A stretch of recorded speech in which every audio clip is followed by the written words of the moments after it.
I'm talking about a situation where we were told to stop something for a political reason. That would be a very big deal. It's not happened in my experience. Well, that was Jim Comey a month ago telling the Senate Judiciary Committee the president never tried to improperly influence him in this investigation on Russia. Now he's coming back to the Senate, and he may be telling a different story. We'll find out tomorrow. The hearing isn't just going to be on cable news. ABC, CBS, NBC, the broadcast networks are planning to air it live as well. You may be watching tomorrow. What should you be looking for while and after Jim Comey speaks? Joining us to answer that question, Andrew McCarthy is a former federal prosecutor, and he joins us tonight. So a lot of people are interested in this story, but it's a complex, sprawling story with more innuendo than fact. How should we be scoring this at home? What should we look for?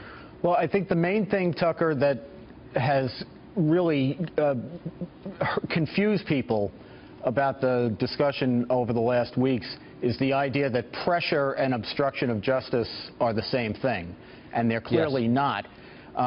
Actually, if you look at what former Director Comey's testimony says, the case that there was obstruction of justice is much worse today than it was yesterday, and I actually didn't think there was any case yesterday.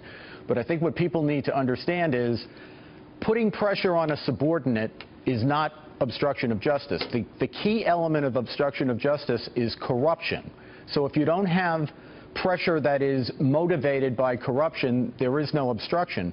And the president has as much authority or more to exercise prosecutorial discretion as any of the subordinates he has who are U.S. attorneys or FBI agents across the country.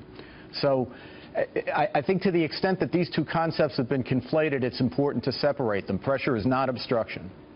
So by discretion, you mean he doesn't have to sit passively by while people who work for him run these investigations? He can attempt to influence them? Well, he certainly can, but what I mean by discretion is in United States attorneys' offices all across the country every day, prosecutors dismiss cases even though they could be prosecuted for a variety of reasons. They weigh the equities and they decide whether a case ought to be brought or not.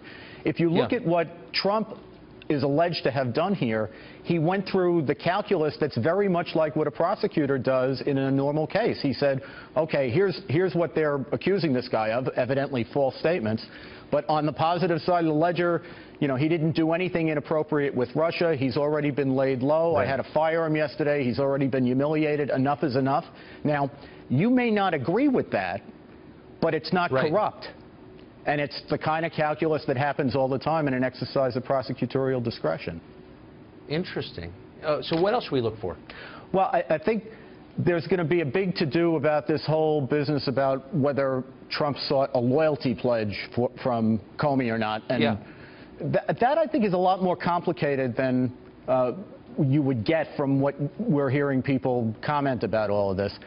To a certain degree, the FBI director is a subordinate, to a complete degree. He is a subordinate of the president and does owe the kind of loyalty that an inferior officer owes a superior officer. He has to obey orders, he's got to carry out policy and the like. I think Comey's quite right that what he really owes the president is honesty, and in actually being honest, that's how you're best loyal to the president. So the question is going to be, what did Trump mean by loyalty? And I think to the extent that people say that loyalty is not a factor in these superior-subordinate relationships, that's not the case. I mean, I hate to editorialize, but I don't know a single person speaking on behalf of the White House who can explain things as clearly as you can.